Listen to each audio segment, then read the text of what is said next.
तर नवरात्रोत्सवाची तयारी पूर्ण झालेली आहे। जाणून घेऊया टॉप 9 बातम्या। तुळजाभवानी नवरात्रोत्सवात भाविकांना घाटशीळ रोड वाहनतळ इथल्या दर्शन मंडप मार्गे मंदिरात प्रवेश दिला जाणार। 21 सप्टेंबर ते 8 ऑक्टोबर दरम्यान महाद्वार बंद असणार, तर गर्दीचं नियोजन होत नसल्यानं हा बदल केल्याची माहिती। उद्यापासून शारदीय नवरात्रोत्सवाला सुरुवात। कोल्हापूरच्या पंचगंगा नदीचं रंकाळा तलाव परिसरात कोल्हापूरकरांनी धुतलेले कपडे वाळवले। रंगीबेरंगी कपड्यांमुळे परिसरात रांगोळी काढल्यासारखं चित्र।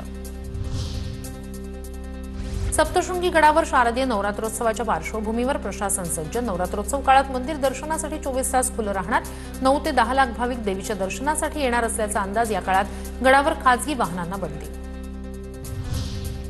नांदेडमधील माहूरच्या रेणुका गडावर नवरात्री निमित्तानं उद्या घटस्थापना होणार। सकाळी देवीचा अभिषेक, वस्त्र अलंकार परिधान करून देवीची घटस्थापना आणि महाआरती होणार।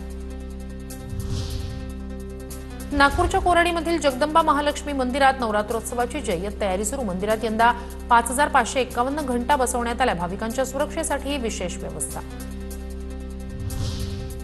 बीडच्या अंबाजोगाईच्या योगेश्वरी देवी महोत्सवाची तयारी पूर्ण। सकाळी 4:30 वाजता विधिवत पूजा करून भाविकांसाठी मंदिर खुलं करण्यात येईल। 10 वाजता घटस्थापना केली जाईल। मंदिर परिसरात 32 सीसीटीव्ही कॅमेरे कार्यान्वित। शारदीय नवरात्र महोत्सव उद्यापासून सुरू। या पार्श्वभूमीवर चतुश्रृंगी मंदिरात नवरात्र महोत्सवाची तयारी। नवरात्र महोत्सवाच्या निमित्तानं 9 दिवस मंदिरात विविध धार्मिक आणि सांस्कृतिक कार्यक्रमांचं आयोजन। मुंबईच्या महालक्ष्मी मंदिरातील नवरात्रोत्सवाची तयारी पूर्ण। 77 सीसीटीव्ही, मेटल डिटेक्टर, डॉक्टरांची टीम सज्ज। वाहतुकीसाठी विशेष नियोजन। गोंदिया जिल्ह्यात 8ही तालुक्यात गरबा आणि दांडिया उत्सवाची धूम। लहानग्यांसह तरुणी आणि महिलांचा मोठ्या प्रमाणात समावेश। जिल्ह्यात अनेक ठिकाणी रास गरबा आणि दांडिया उत्सवाच्या स्पर्धा।